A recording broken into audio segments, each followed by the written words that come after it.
Hi everybody, you're very welcome back to Law Hero. My name is Jen and I make videos about the law. And today we're talking about Fe1 Constitutional Law. I just did Fe1 Company Law. And as I said, the format of these August 2023 videos will be as follows. I'll first look at the syllabus provided by the Law Society, and then we'll go down through the exam questions that were asked in March 2023.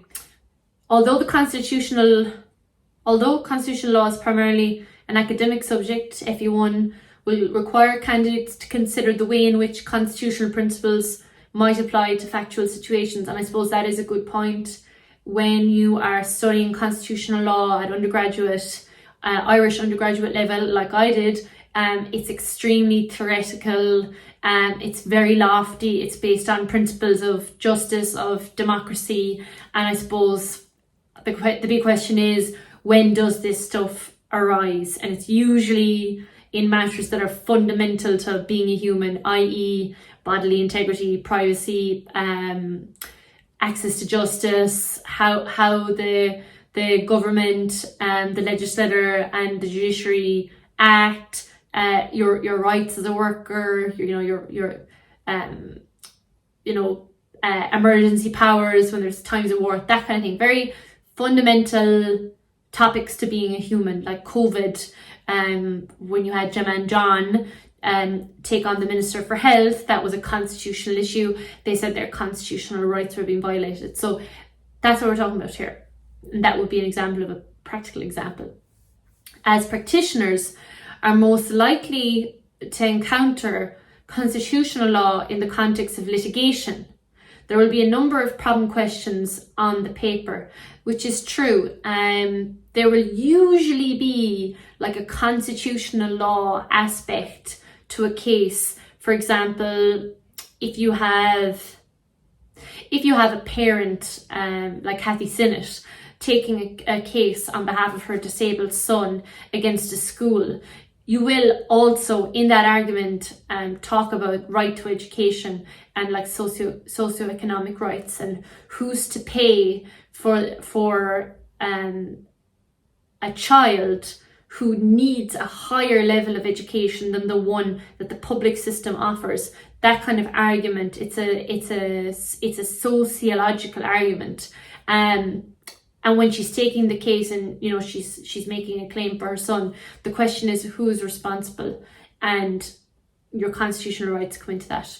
Candidates will be expected to show knowledge and crucially understanding of the constitutional case law of the Irish courts. So again, this examiner is pointing out that knowledge is not enough. You have to show or demonstrate that you understand the impact of the case law of the Irish courts, because that is the way in which we interpret our bunracht. The bunracht, it is set in stone, but the interpretation of it is quite fluid. So that's why it's important to understand the interpretation. If you don't understand the interpretation, you arguably haven't understood the basic law. To this end, candidates should demonstrate the ability to critically analyse, critical analysis, we've done a lot of videos on YouTube about that, discuss and apply the principles of Irish constitutional law. It is recommended that candidates directly read the decisions of the courts rather than exclusively relying on secondary summaries. And I agree with that.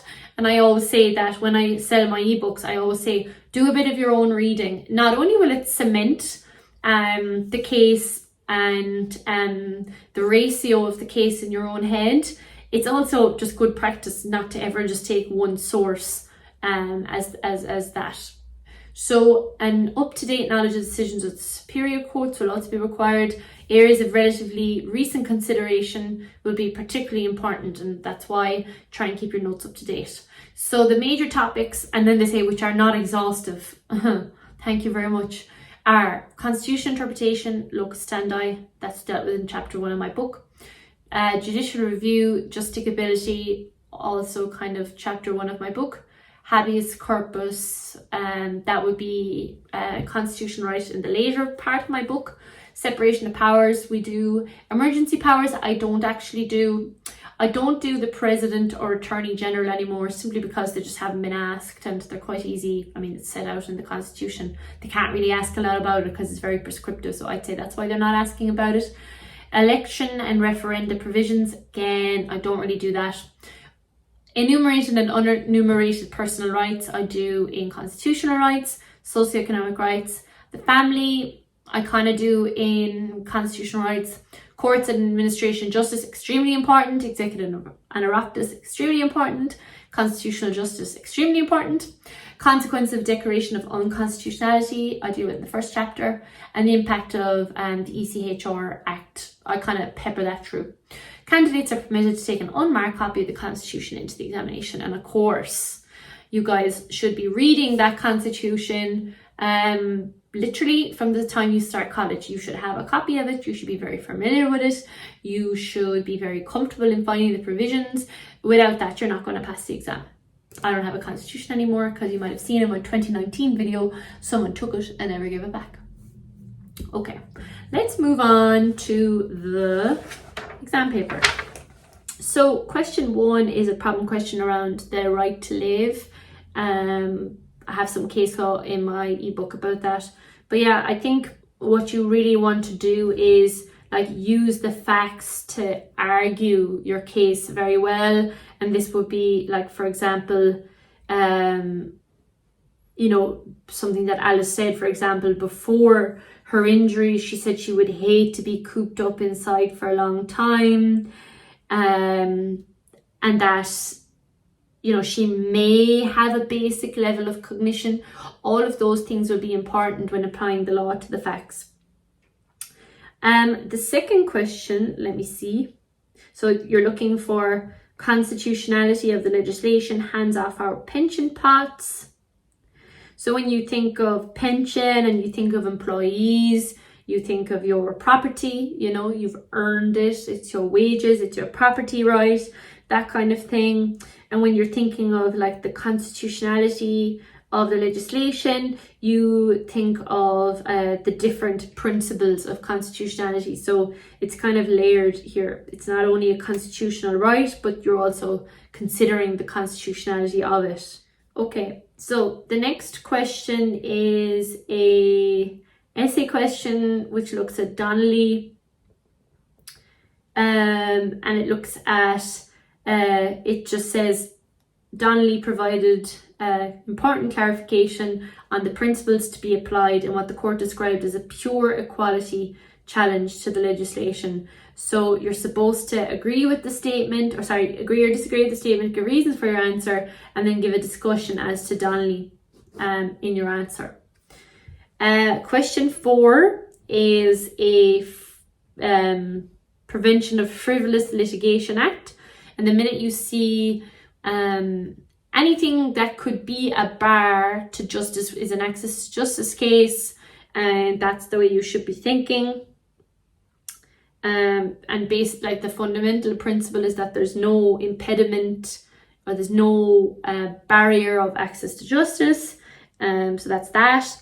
Question 5 then is the case law question, which I always think is a bad idea to do. It's very specific and I just personally wouldn't do it. The next question is an essay question which says the judicially imposed rules relating to the conduct of referendum campaigns are overly intrusive and interfere with the democratic rights of activists and citizens. Do you agree? So that is a case where referenda has been asked. I've removed it from my ebook just because it very rarely gets asked. And yeah, I guess what they're referring to there is the kind of, you know, the RTE case when certain yes or no, the balance of the state broadcaster broadcasting either yes or no, and the balance between that, and how it's actually very, very difficult to do that, given that there's, you know, sometimes different levels of resources put into campaigns. And that's just the way it is. And you can't try and even the playing field for everything, because sometimes there's just more resources on one side. That's just what happens. And I think that's what that question is getting at. Then question 7 is also an essay question, which says Article 45 is a politician's solution to the problem of socioeconomic rights. a rhetorical flourish that has no legal impact whatsoever. It should be replaced by legal commitments that are binding on the government and the Oireachtas, which is very interesting because, of course, the Constitution, whilst it is like our primary law, and you know the rights that are offered in it are very, as I said, very lofty, and everything else is supposed to flow from it.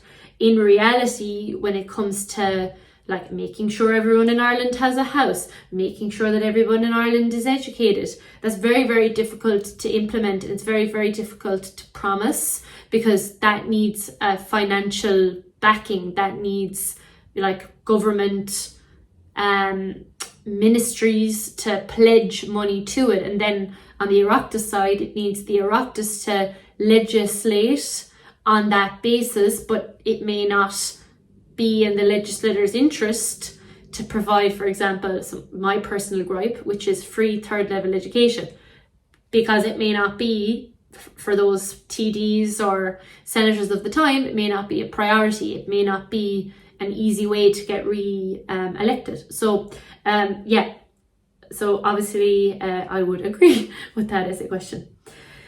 So the last question then seems to me like this is someone who is religious in the workplace. And when you think of that, you think of freedom of religion, and the other thing you think of, so this person was disciplined. The other thing I would think of is kind of constitutional fairness in the disciplinary process. Those would be the two off the top of my head. But yeah, anyway, it seemed like an okay paper. I guess people would be surprised to have seen the referenda back, but everything else was fairly standard. The question around Donnelly was a little bit niche. If you didn't know that case, you would have been screwed a little bit. But yeah, other than that, I thought it was a pretty fair paper. And I will see you in the next one, which happens to be contract law. See you then.